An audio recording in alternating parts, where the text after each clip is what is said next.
సురేష్ బాబు గారు, ఈ శ్రీ విశ్వవసు నామ సంవత్సరంలో కన్య రాశి వారికి ఎలా ఉండబోతుంది?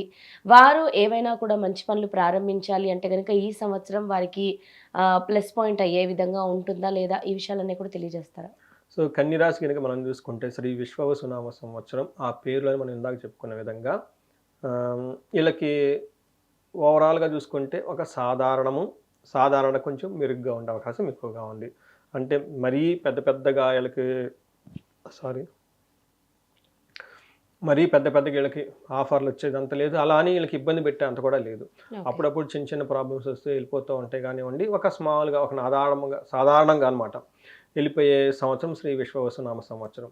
మనకి ఇవి చూసుకున్నాం అనుకోండి, మనకి ఆదాయ వ్యయం, రాజ్యపూజ్యాలు గనక చూసుకుంటే ఎలా ఉందంటే, ఈళ్ళకి ఫస్టు దానికి చెప్పుకునే ముందు కన్య రాశి వాళ్ళకి ఇందులో ఉండే నక్షత్రాలు, పేరులు చూద్దాం. ఇందులో ఉత్తర 2, 3, 4 పాదాలు, హస్త 1, 2, 3, 4 పాదాలు, చిత్త 1, 2 పాదాలంతా మనకి కన్య రాశి. పేరు బలం గనక మనం చూసుకుంటే ఈళ్ళకి టో, పా, పీ, పు, షం, నా, టా, పే, పో. ఈ అక్షరాలు మోర్ ఆర్ లెస్ ఇదే సౌండ్‌తో ఉన్న అక్షరాలంతా కూడా మనకి కన్య రాశి వస్తారు. మనం ఆదాయం, వ్యయం ఇందాక మనం చెప్పుకున్న అనుకున్నట్లు గనుక చూసుకుంటే వీళ్ళకి ఆదాయం 11, వ్యయం 2. దీన్ని బట్టి మనకేమవుతుందండి, ఆదాయం చాలా ఎక్కువగా ఉంది. తర్వాత రాజ్యపూజ్యం 6, అవమానం 6. ఇందులో ఏముందంటే సామాన్యం. సమానం. అంటే మంచి చెడు అనుకుంటూ ఉంటారు. పెద్దవాటి గురించి పట్టించుకోని అవసరం లేదు. పొగిడేవాళ్ళు పొగుడుతూ ఉంటారు. మన గురించి అనుకునేవాళ్ళు అనుకుంటూ ఉంటారు. దాని గురించి మనం ఏం పెద్ద పట్టించుకోని అవసరం లేదు. ముందుకెళ్ళిపోతూ ఉండాలి. మెయిన్ ఇక్కడ ఆదాయ వనరులు వీళ్ళకి చాలా ఎక్కువగా ఉంటాయని మనకు కనిపిస్తూ ఉంది. మనం గ్రహస్థితి గనక చూసుకుంటే ఈ రాశి వాళ్ళకి శని మీనరాశిలో ఉన్నారండి.